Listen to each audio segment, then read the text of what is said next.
Before this video begins, I would like to give a quick thank you to my Asban Team level patrons Fallon Cortez and Nathan Gibson. Thank you so much for supporting the channel. It's the festive season and Christmas celebrations are already underway. Decorations are up, markets are packed, and the weather outside is frightful. So take a seat by the fire and get cozy, because for once, it's time for me to actually review a Doctor Who Christmas special in December. Yeah, I know, hell was basically frozen over. This time I'm taking a look at 2015's chaotic fever dream, The Husbands of River Song, which sees the 12th Doctor team up with his wife and that one guy from Little Britain as they try to escape from Mr. Gilbert in a mech suit. Yeah, it's pretty wild. The Husbands of River Song is a pretty well-liked episode, smoothly slipping into the 12th Doctor's top 10 stories according to Doctor Who Magazine's 60th anniversary poll. But is it good? Does this festive sci-fi rom-com bid a suitable farewell to one of New Who's most memorable characters? Or is it one of those episodes that's overrated and only saved by a good ending? Well, as always, that's what I'm here to find out. So put on your reindeer antlers and get ready for a trip to Darillium, because it's time to take a deep dive into The Husbands of River Song. Will they be singing? No. Fine then. Towards the end of production of Series 9, the series which bid farewell to lead co-star Jenna Coleman, showrunner Stephen Moffat was also thinking about moving on from the show he'd spent a decade writing for. The natural choice for a successor seemed to be Chris Chibnall, who had successfully worked on shows like Law and Order UK and Broadchurch, along with writing for Doctor Who and Torchwood themselves. Therefore, Moffat decided to make the 2015 Christmas special a bit of a swan song, a goodbye to his tenure as Doctor Who showrunner. His previous Christmas special was a lot darker and more high concept than he initially planned, so he expressly wanted to make The Husbands of River Song as a comedic story to lighten things up after the darkness and trauma of Series 9. It was actually former showrunner Russell T Davies who encouraged Moffat to use River Song in this story, pairing the archaeologist with the 12th Doctor and seeing the chaos that unfolds as a result, with their very different personalities clashing. After all, Moffat's last story before becoming showrunner was the one that introduced River Song, so it only made sense for his last one as showrunner to say goodbye to that same character. Of course, Moffat did end up staying on for a further 2 years, leaving in 2017 because Chibnall was committed to Broadchurch Series 3, but it's interesting to watch Husbands of River Song through the lens of it being Moffat's swan song of sorts.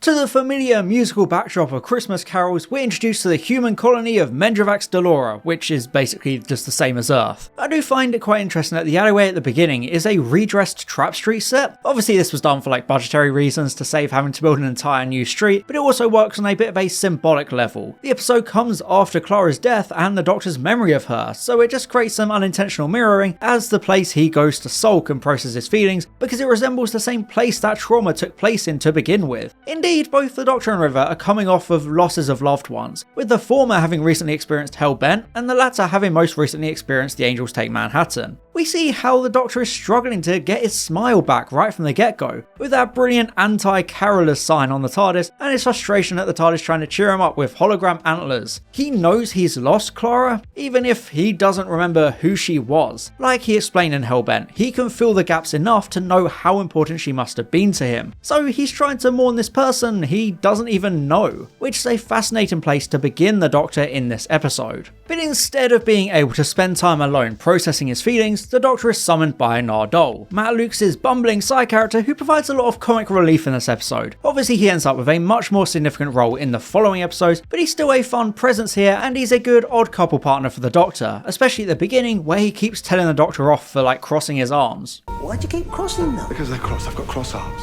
Nardole mistakes the Doctor for a surgeon, with the actual guy just kind of awkwardly walking around in the background looking for Nardole. It's pretty funny, a fairly simple case of mistaken identity to kick things off. Indeed, the Doctor is taken to a very stereotypical flying saucer where he meets none other than River Song. River! One of the key things about this episode is the running joke of River not recognising 12, since she believes she already knows every incarnation of the Doctor and therefore can't even imagine there being an incarnation she doesn't know about. We get that great moment of seeing all the Doctor's previous faces, the Series 1 Doctor's theme leitmotif playing as the Time Lord has this bittersweet realisation that River genuinely doesn't recognise him, and she's not just playing dumb. This dynamic leads to a really fun running gag. 12 constantly trying to mug to the camera with lots of one-liners and hints. It starts off as him kind of just joking around with River thinking she's being obtuse for the sake of it, but eventually he gets more and more frustrated and the hints get a bit more desperate, just him wanting to be seen. It's kind of like how he begged Clara to just see him at the end of Deep Breath, feeling hurt as his loved ones look right past him, not seeing their Doctor within this unfamiliar exterior. It also reverses the roles of the Doctor and River quite well. In Silence in the Library, River knew everything about the Doctor, whilst he knew nothing about her. But that's subverted here as the Doctor is the one unseen and unrecognised by the person he feels so deeply about. It's a nice way to turn the tables and make him understand exactly how River felt when she first appeared in his life.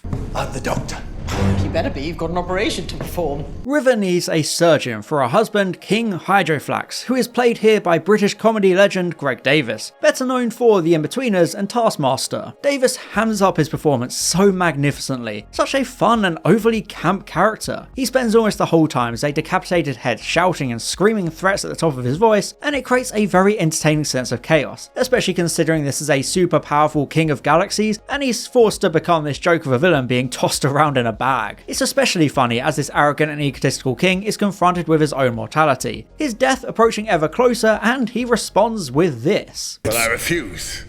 King Hydroflax does not accept death. It's one of those classic cases of a Doctor Who villain being hoisted by his own petard, Hydroflax being destroyed by the very suit he relied upon to keep him alive. It's some brilliant comeuppance for the villain, who I'm glad wasn't the main focus of the narrative, because he's not especially scary or threatening, so he only really works as this comical antagonist nobody takes seriously. Although that being said, there is actually some pretty dark and gruesome body horror that gets glossed over because of the fun Christmas atmosphere, like the Hydroflax robot genuinely beheads people and steals their heads to pilot it. It's obviously treated comedically because of its audience, but there's genuinely some darkness and Cyberman-esque horror implied there, as he steals Ramon and Nardol's heads just for the sake of it. Because River doesn't recognise the Doctor, we actually get to see a slightly darker, more morally ambiguous version of the character. She doesn't even care when her lover Ramon's head is cut off. We're so used to only ever seeing River around the Doctor, the latter almost keeping her in check and preventing her from ever going off the rails. Remember, she was genetically engineered to be an assassin and a manipulator, with all sorts of dark and twisted abilities. These kinds of characteristics were only occasionally hinted at, and it was only really in Let's Kill Hitler that we saw just how evil she's capable of being. But now that we're watching a River with no need to sanitize herself around the Doctor, we do get a deeper sense of the character, willing to just cut off Hydroflax's head for the diamond inside. She's perfectly happy to kill this monarch and send an entire empire into meltdown and chaos just so that she can sell the diamond to make some cash. Talking about murdering someone. No, I'm not.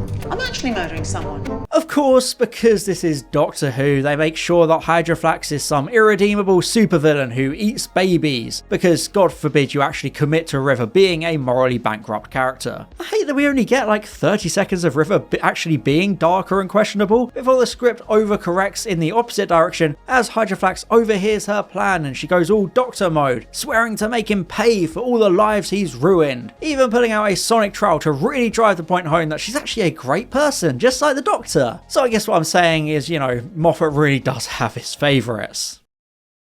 So to escape Hydroflax, they put his head in a bag and teleport away. It's a passable scene. However, the better moment is after their escape, the Doctor just laughing at the absurdity of it all, being threatened by a talking bag. Like the Doctor admits, he hasn't laughed in a very long time. The second half of Series 9 was a very dark and intense period, with no real reasons for the Doctor to laugh, it was just endless trauma for him. This adventure really does bring life back to the 12th Doctor, giving him a lot of jokes and fun moments, making him smile and laugh again. Capaldi has such excellent comedy during the Husbands of River song, really dialing that side of the 12th Doctor up to 11 and showcasing him in a very comedic, enjoyable light. I don't like being sure about things.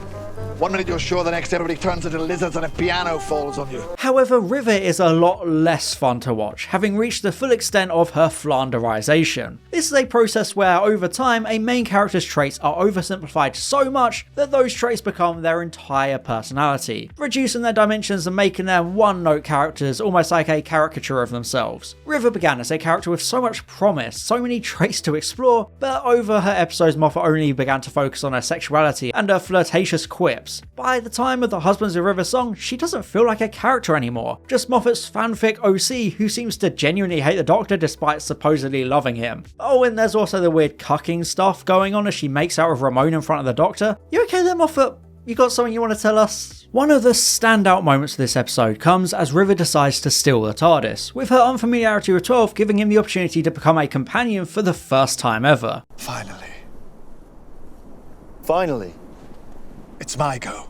This is probably the biggest comedic scene in Husbands of River Song, the Doctor faking his shock of the TARDIS's impossible proportions like so many others have done genuinely throughout the show's long history. It's such a well-made scene on every level. There's the jaunty music from Murray Gold, but then there's also the brilliant camera work as the Doctor moves around the TARDIS. But by far the best part is Capaldi's acting. He gets this chance to be really camp and overact because the Doctor himself is acting, so Capaldi can go absolutely over the top with it just for the fun of it. I suppose it also helps that Capaldi was a childhood fan of Doctor Who, so there's an element of truth to his reactions here, that liberation of finally being able to do it how he wants to do it. We've seen many times that the Doctor is almost fed up with the whole "it's bigger on the inside" thing, since it's so repetitive to him. Here, he gets to say exactly what he's always wanted to hear, someone truly understanding and appreciating how mind-blowing it truly is, and putting it in an eloquent and scientific way. The 12th Doctor is a character who almost worships his own intelligence in a sense, so this scene just feels amazing on so many levels. My entire understanding of physical space has been transformed! What I like a little bit less is the scene that follows, River correcting the Doctor on how to fly the TARDIS. Of course, the Doctor has never exactly been a master at flying the TARDIS, even at the very beginning the first Doctor had no control over it. But there's just something I don't like about how Moffat writes River as so mocking and demeaning of the Doctor's ability to fly it. It was the same with the whole handbrake fiasco in Time of Angels. There's a stark contrast to these kinds of interactions and the Doctor and Romana's similar interaction back in the Rebos operation and season 16. Romana was a fellow Time Lord who was a lot smarter than the Doctor in an academic sense, causing tension and a sense of antagonism to begin with as she tried to lord over him and upstage him. Romana considered herself better than the Doctor, and it was an interesting change of dynamic. Throughout their time together though, that sense of superiority evened out, with them finding common ground and realising they both have something to contribute. Romana was very by the book and relied on formal education for everything, which was good in some aspects, but she needed the Doctor's chaos and spontaneity to act as a counterbalance and even out her characteristics. They learned from each other, and that battle for superiority gave way to a sense of equality and true understanding. You never really get this from the Doctor and River, it just seems like River thinks the Doctor is stupid, and not in an endearing way like my girlfriend thinks I'm stupid. It's something the scripts only ever reinforce with scenes of her confidently declaring he's wrong to push the buttons he's pushing because she knows everything and he essentially contributes nothing. River is almost never wrong, she's just not right.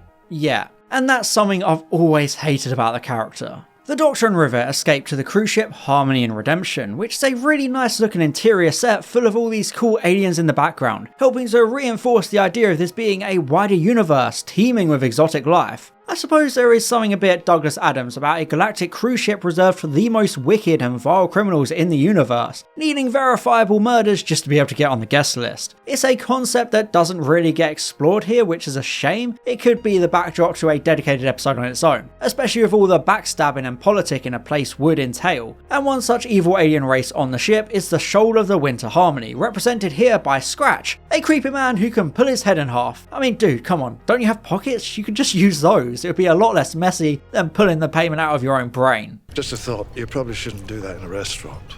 I do love how, despite River thinking she was completely in control, Scratch completely turns the tables against her with the brilliant reveal of everyone in the restaurant being part of the same half-headed alien race. Ignoring the logistical nightmare of booking all that, it's a great twist to make the main characters vulnerable and out of their depth, especially when it turns out that these aliens worship Hydroflax, so you know it's kind of difficult to sell them his decapitated head. It creates a very tense atmosphere, and I love how the Doctor and River are able to improvise in the moment, showing their incredible skills at getting out of danger. Indeed, they start a fake auction to distract the villains, playing their greed and Hydroflax worship against them before trying and then failing to make a quick getaway. There's a nice scene on the cruise ship as the Doctor and River discuss her diary and the fact it's almost full. The man who gave me this was the sort of man who'd know exactly how long a diary you were going to need.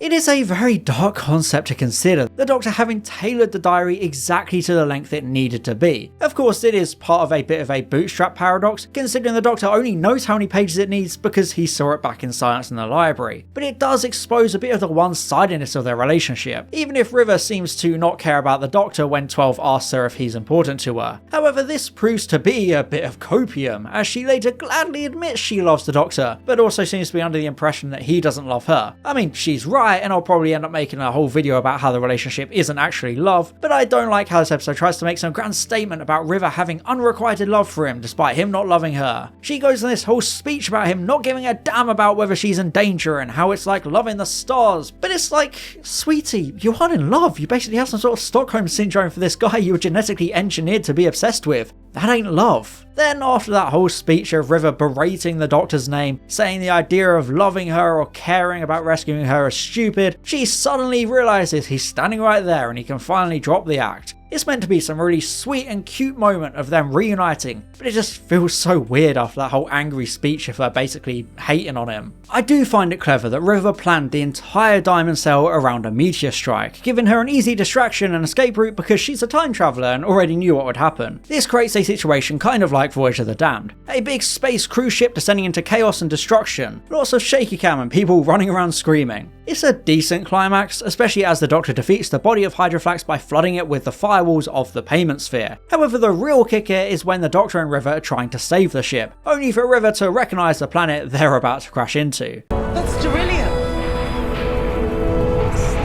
Of course, ever since River's first appearance in the show, the name Beryllium has hung over her relationship with the Doctor like a dark cloud. From the Doctor's perspective, it's her final adventure with him, the last time they see each other before she dies in the library. There was even a great night in the Doctor minisode for Series 6 where a future 11th Doctor is about to take her to the Singing Towers, the two Doctors sharing a somber, knowing look because they're aware of exactly what that means for River. Therefore, when it came to the episode's original intent of ending Moffat's tenure, the writer realised it would be most fitting to finally show that trip to Beryllium and bring things full circle. The Singing Towers of Beryllium are a destination River has always wanted to go to, but the Doctor has always managed to cancel their attempts or postpone for whatever reason. Of course, he knows exactly why he's cancelling, but the Husbands of River song puts him in the position where it's impossible for him to cancel now. There's no way to avoid Beryllium this time. The Singing Towers of Beryllium.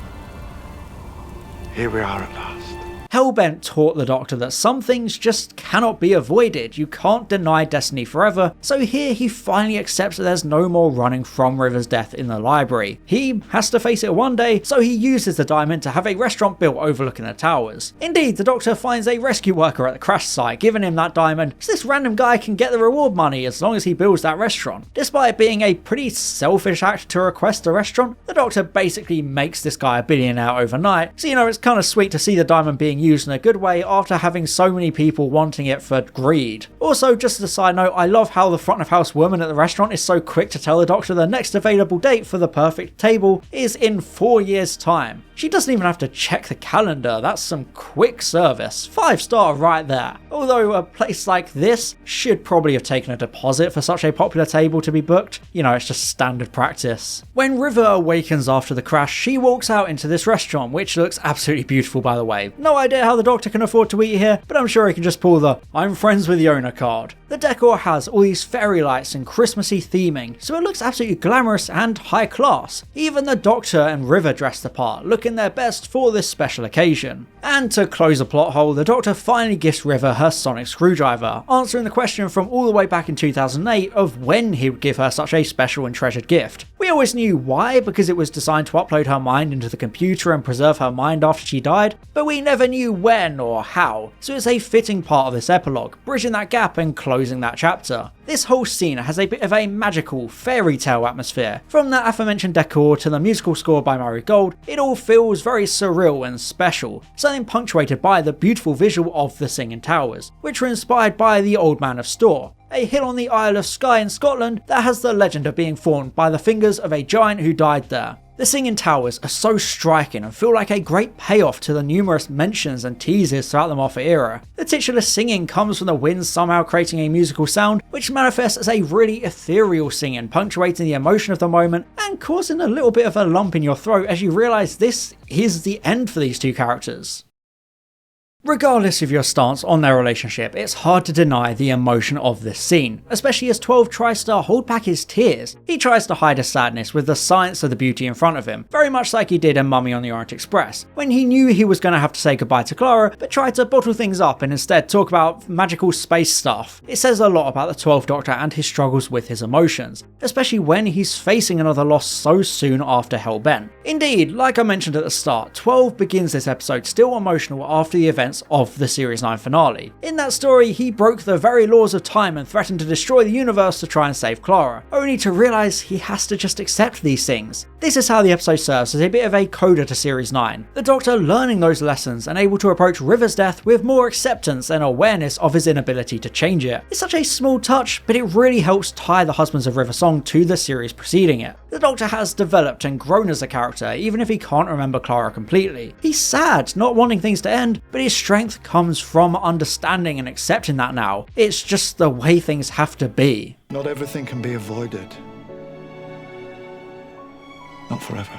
River explains that she knows of the stories that their time together ends at the Singing Towers, so she knows deep down why the Doctor is so sad. She doesn't just get emotional because it symbolises the end of their relationship, but it also indicates her death is just around the corner, a reminder of her own mortality and how soon her life will be over. I love how she desperately tries to beg for him to find a way around it, to, find a loophole. Of course, he does have one in the Sonic Screwdriver, but she can't know that because of spoilers, so she's forced to beg and plead, showing a rare lack of control for a character who tries to be on top of everything. But like I said, this moment is about acceptance, that acceptance that River's time is up and the acceptance of the Doctor not being able to save her like he always does. There's that great callback to the previous Christmas special, once again showing how the Doctor is learning and developing, understanding the need for goodbyes. Every night is the last night for something, every Christmas is last Christmas. Of course, in one last Mofty twist of being unable to let characters go, we find out that a night on Beryllium lasts 24 years, giving this couple all that time to spend together and have their bittersweet ending. I understand it, given that these are characters who are centuries old, so the scale of time is kind of broken for them, but it just reeks of that Moffat writing flaw of wanting to hold on to characters at all costs. I mean, he couldn't even kill off Nardole or Ramon permanently, which kind of says everything you need to know, doesn't it?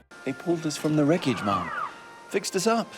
I've been working here ever since. Oh, well, that's all right then. I have very mixed feelings on the Husbands of River song. There are definitely very high highs, like Capaldi's comedy and scenes like his entrance into the TARDIS, along with the ending on Beryllium, but as a whole, it's just not really an episode I vibe with. River is the central character, but I find her so insufferable for the majority of it. It's one of those situations where if you don't like River, you won't like the episode. And that's a shame because there are a lot of good ideas. The cruise ship is interesting, and Hydroflax is a fun villain, with Greg Davis giving a really enjoyable comedic performance. The story charts a powerful character journey for the Doctor, serving as a coda to Series 9 and seeing how it's affected him, but the episode as a whole just suffers from this atmosphere of trying too hard and falling flat more often than it soars high. It's a bit self-indulgent, and therefore I feel like I have to give it a high C grade on the Series 9 tier list and the specials tier list. It tries to achieve a lot, but it pretty much only succeeds because of its final ending, which essentially carries the whole episode. Sure, Capaldi and Kingston have good comedic chemistry, but the issue is in River's writing. It really overshadows a lot. The music of the episode is decent and there's some nice direction, but the breakneck pace of the story works against it, and it has too many ideas to truly succeed as an episode. Especially after Last Christmas the year before shone as a cinematic masterpiece. But what do you think? Is the Husbands of River song overrated, or am I just being a Grinch and being too harsh on a fun Christmas special? Let me know in the comments. Thank you very much for watching, and as always, I'll see you next time.